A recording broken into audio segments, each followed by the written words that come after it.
Looking for a way to master our programming? Here's 5 tips that'll help you get started. Tip 1. Get a good understanding of the basics.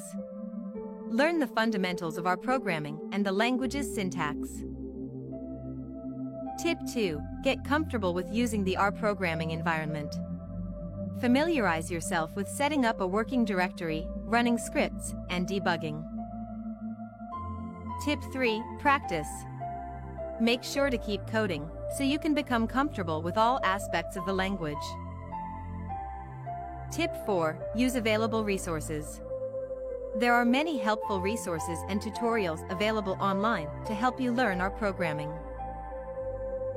Tip 5. Join a community.